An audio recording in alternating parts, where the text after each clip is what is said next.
राजस्थान में ऐसे तमाम आज भी न्यूज आ रहे हैं कि सिर्फ घोड़े पर चढ़ने को मार दिया था। जब एट्रोसिटीज जब उनको दबाया कास्ट के नाम पे जा रहा है, तो स्पेशल प्रावधान कैसे बोल रहे हो आप निष्पक्ष रहिए। एक मिनट, मैं निष्पक्ष हूँ नहीं। सबसे पहले तो आप ये जो है एलिगेशन मत लगाइए, मैं बिल्कुल निष्पक्ष हूँ यहाँ पे। आप बिल्कुल इतना वायस होकर बात कर रहे हैं, मुझे लगता है आपको जाके पहले बायस होने की बात नहीं है। यहाँ पे मैं आई हूँ ताकि आप लोग के जो मुद्दे हैं। आपका नाम क्या है? अनामिका शर्मा तभी जी। फिलहाल में एग्जांपल आपने देखा है ना, कितने पॉलिटिकल लीडर है जो कि मंदिर में जाते हैं, मंदिर को धोया जाता है। ये जातिगत भेदभाव नहीं तो क्या है बताइए। और आप कास्ट सेंसस की बात कर रही है। बिहार का कास्ट सेंसस बताता है कि 10% लोग हैं ब्राह्मण्स। जबकि अगर आज आप देखोगे तो प्रोफेसर के पदों पे जो इनकी संख्या है वो 4% के आसपास है। तो मैम जो 18.5% प्रोफेसर के पद खाली पड़े हुए हैं, क्या इनको भरने का सरकारों ने काम किया? क्या सुप्रीम कोर्ट ने इसको संज्ञान में लिया? नमस्कार, मैं नाम शर्मा, आप सभी का दिल्ली क्राइम मोर्चा में एक बार फिर से स्वागत करते हैं। और आज हम आ गए हैं दिल्ली यूनिवर्सिटी के फैकल्टी ऑफ आर्ट्स के पास, जहां पे हो रहा है एक भारी प्रदर्शन एससी और एसटी के ऊपर, जो सुप्रीम कोर्ट ने जो फैसला सुना है उसके ऊपर। खैर, फैसला तो अभी ये भी माना जा रहा है कि वापस से खारिज किया जा सकता है। जो नरेंद्र मोदी है उनके पास कुल मिलाकर के 100 विधायक पहुंचे और इस फैसले के ऊपर फिर से संज्ञान लिया गया है। और उनका कहना है कि फैसला जो है वापस लिया जाएगा, ये फैसला जो है वो लागू नहीं किया जाएगा। लेकिन यहाँ पे हो रहा है एक प्रदर्शन। हम यहाँ पे कुछ लोगों से भी बात करने की कोशिश करेंगे और उनसे जानने की कोशिश करेंगे उनका मत। आप अपना नाम बताइए। मेरा नाम आशुतोष है, मैं दिल्ली। ये जो पूरा का पूरा जो प्रदर्शन हो रहा है किस बात को लेकर के है?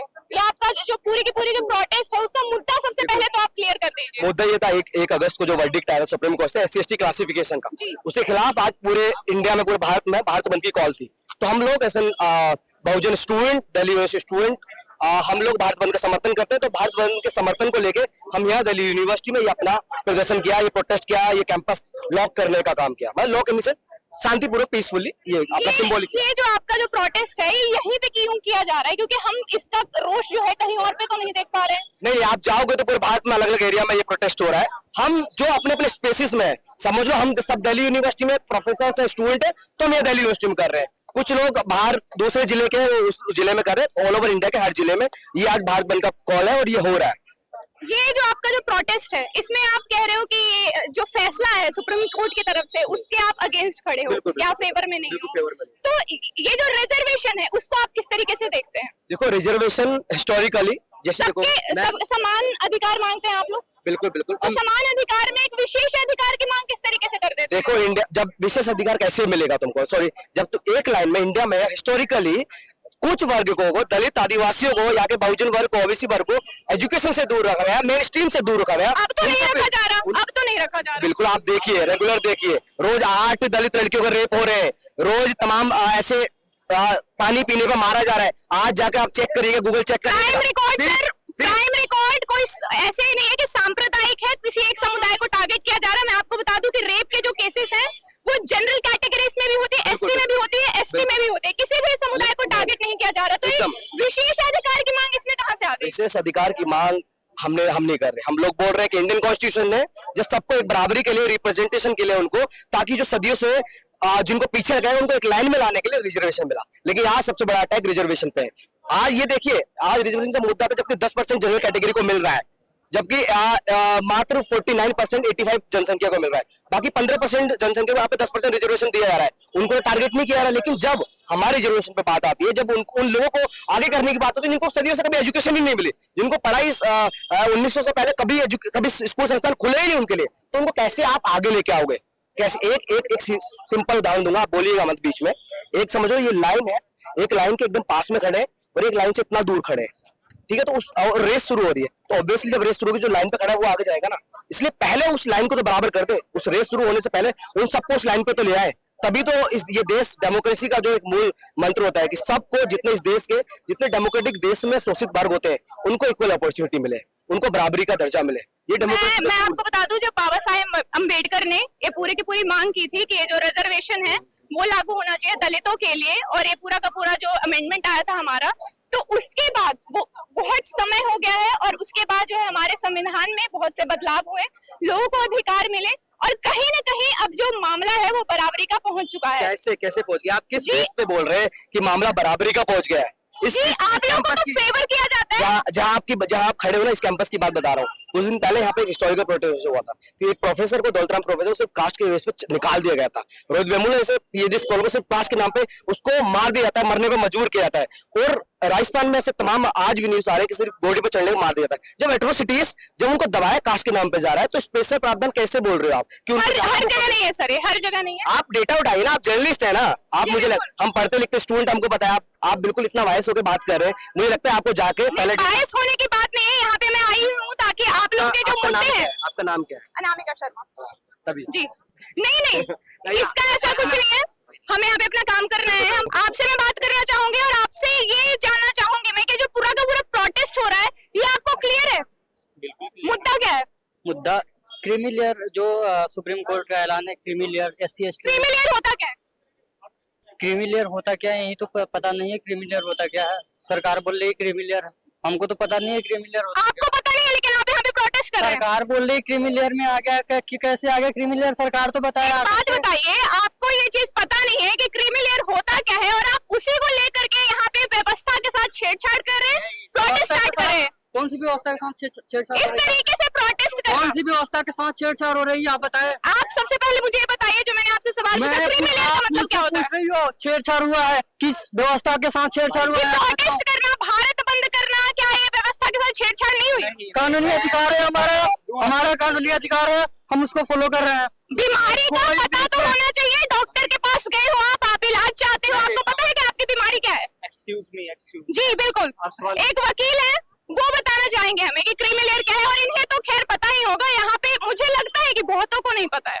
तो यहाँ बात हो रही है जजमेंट को लेके कि सुप्रीम कोर्ट का एक जजमेंट आया 1 अगस्त 2024 को। वो जजमेंट ये है कि SC ST के अंदर सब क्लासिफिकेशन और क्रीमी लेयर का कंसेप्ट वो लेकर the principal question that was only related to sub classification within the schedule caste, not STs। तो सुप्रीम कोर्ट ने बोला कि हाँ भाई चलो अलाउड है, ठीक है। दूसरा क्वेश्चन गवई साहब आते हैं, BR गवई साहब लिखते हैं अ वे फॉरवर्ड कि एक स्टेप और that was not the principal question in the entire judgment, in the entire notification. Creamy layer का उस पे क्वेश्चन था ही नहीं, जबरदस्ती क्यों लेकर आए आप बताइए। नहीं सर, मेरा सवाल तो ये है ना, यहाँ पे जो लोग प्रोटेस्ट कर रहे हैं, भारत बंद कर रहे हैं, सवाल ये है कि ये जो प्रोटेस्ट हो रहा है पूरा का पूरा, ये कोई इतनी बड़ी तो बात है नहीं। और नरेंद्र मोदी ने पूरी की पूरी बैठक की और उसमें ये बताया गया, उसमें संज्ञान लिया गया कि ये जो पूरा का पूरा फैसला इसे वापस लिया जाएगा, सुप्रीम कोर्ट का ये जो जजमेंट आया है इसे वापस लिया जाएगा। तो ये जो प्रोटेस्ट है फिर उसका क्या मतलब है? पहली बात तो ये अटेंशन सीख करने का मुझे तो पूरा का पूरा मामला लग रहा है। पहली बात ये आपका पहला क्वेश्चन ये है कि 100 MPs आते हैं मोदी जी के पास और मोदी जी उनको आश्वासन देते हैं। पार्लियामेंट सेशन चल रहा था, वो अमेंडमेंट क्यों नहीं लेकर आए? आश्वासन से देश नहीं चलता है, अमेंडमेंट से देश चलता है, इस बात को आप समझिए। अब प्रधानमंत्री के कहे गए शब्दों पे आपको विश्वास नहीं है? हमें जो पार्लियामेंट लिखता है हमें उन पे भरोसा है। मोदी जी ने बोला था 15 लाख रुपए देंगे, आ गए। आपके में भी आ गए, मेरे में तो नहीं है। नहीं, हम यहाँ पे मुद्दे से नहीं भटकते हैं, सीधा सीधा बोला ये जा रहा है कि जब प्रधानमंत्री के जो शब्द हैं आपको उस पे विश्वास नहीं है, तो फिर इसका क्या मतलब है? हमें पार्लियामेंट पे भी विश्वास है, पार्लियामेंट अमेंडमेंट लेकर आए, हमें नहीं करनी पड़ती, ये जरूरत पड़ती ही नहीं। 2018 के अंदर जजमेंट आया, अमेंडमेंट आया, हम लोग शांत बैठ गए, उसके बाद कुछ हुआ नहीं हुआ। तो इस बार भी हम तो पहले से ही जब रिजर्वेशन आपके सामने है, आपको इतना ज्यादा जो है हर जगह आरक्षण मिला है, तो ये बार बार फेवरिज्म, इसकी मांग समझ में नहीं आती है देश को। मैम पहले तो आपका कंसेप्ट ही गलत है कि इतना ज्यादा कहाँ मिला हो। SC ST को उसकी पॉपुलेशन के बेसिस में मिलता है। OBC की पॉपुलेशन इस देश में 52% है, 27% रिजर्वेशन दिया गया।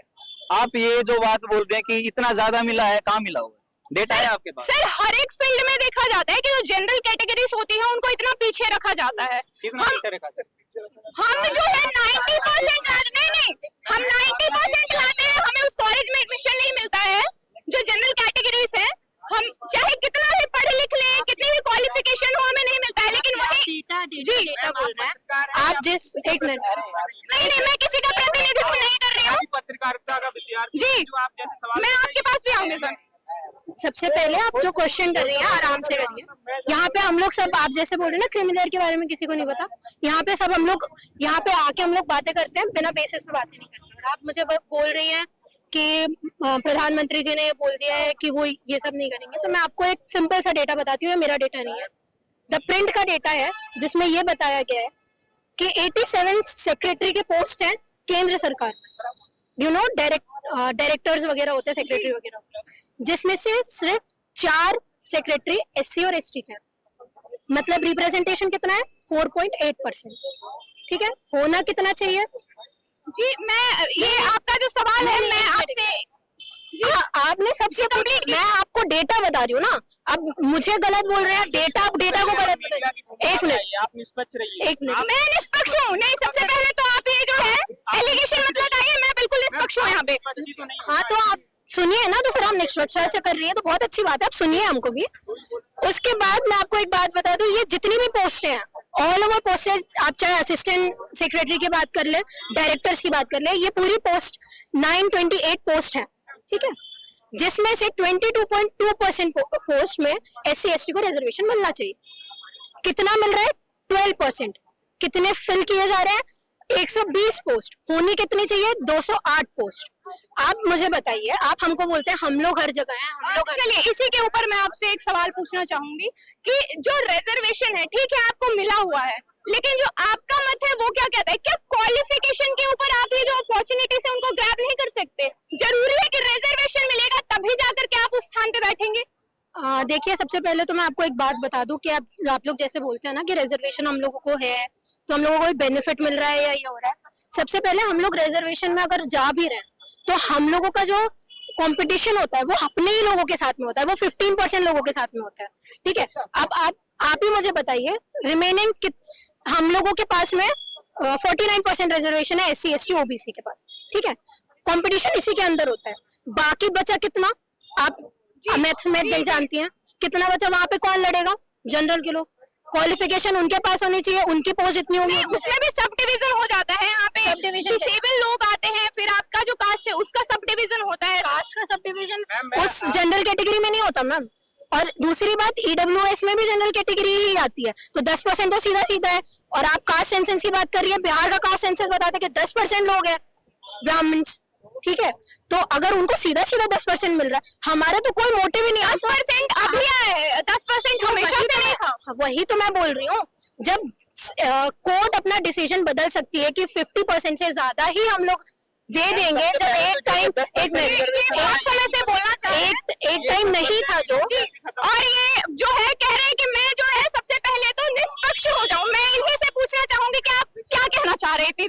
मैं ये कहना चाह रहा हूँ, जब आरक्षण की बात आई तो आप ये कह रही थी कि मैं खुद ही मतलब इतने नंबर आते हैं तो उस तरह से मेरा एडमिशन नहीं होता। तो मैं एक उदाहरण था, मैं एक इंडिविजुअलिटी को प्रेजेंट नहीं कर रही हूँ, मैं एक समुदाय को भी प्रेजेंट नहीं कर रही हूँ।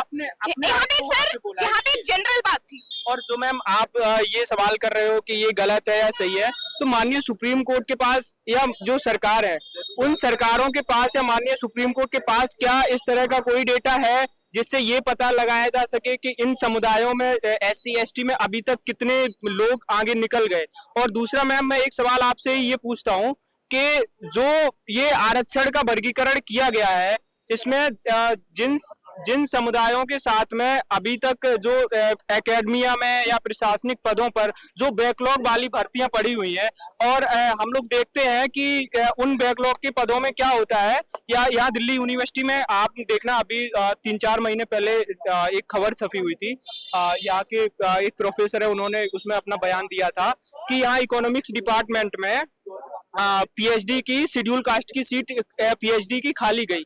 उसमें ये लिखा गया कि इस कैटेगरी के लोग इसमें एलिजिबल नहीं है, इसलिए इस सीटों को जनरलाइज किया जाए।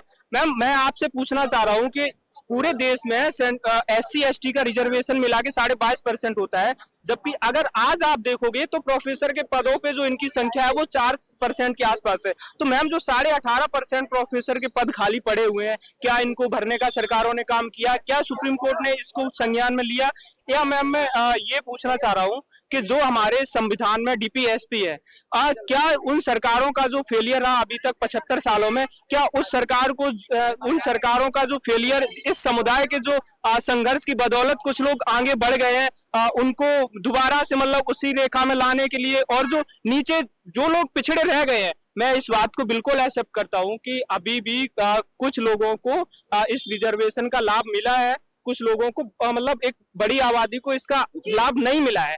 लेकिन मैम मैं सवाल आपसे ये पूछना चाह रहा हूं, क्या 75 सालों में उन जो लोग पिछड़ गए हैं उन लोगों के लिए सरकारों ने या माननीय सुप्रीम कोर्ट ने किसी को स्वतः संज्ञान लेते हुए, जैसे अन्य मामलों को लेती है, इस पे बात की क्यों नहीं की? सर ये तो लेकिन हर जाति के साथ है ना, मेरे कहने का मतलब यही है कि ये तो चाहे कोई सा भी वर्ग हो, कोई सा भी समुदाय हो, ये सबके साथ है। कोई अमीर है, कोई गरीब है, कोई पिछड़ा हुआ है, तो कोई वर्ग बहुत ज्यादा उठा हुआ है। आजकल ऐसा कोई भी कास्ट होता है जो अदर कम्युनिटी के, उनके जाति साथ भेदभाव किया जाता है। क्या आपके साथ किसी खाने को लेकर या मंदिर में जाने के प्रवेश से रोका जाता है? सर खाने और अनटचेबिलिटी हमारे देश से हट चुकी है पूरी तरीके से। मैम अगर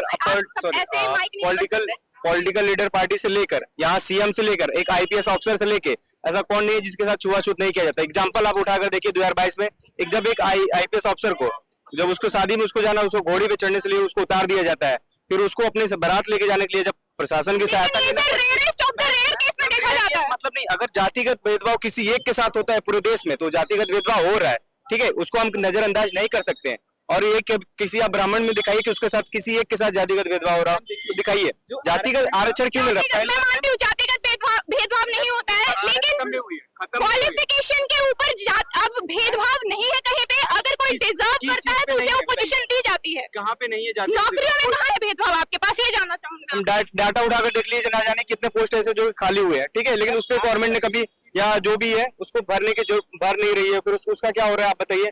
और आप बात कर रही है किस चीज की, छुआछूत की बात कर रही है मैम। ऐसे ना अभी फिलहाल में एग्जांपल आपने देखा है ना, कितने पॉलिटिकल लीडर है जो कि मंदिर में जाते हैं, मंदिर को धोया जाता है। ये जातिगत भेदभाव नहीं तो क्या है बताइए? के साथ भी होता है, वो भी मंदिर में जाते हैं, उनको दूर खड़े कर दिया जाता है, वहां से दूर से। रामलला के दर्शन करने गई थी वो, आप सभी ने देखा होगा।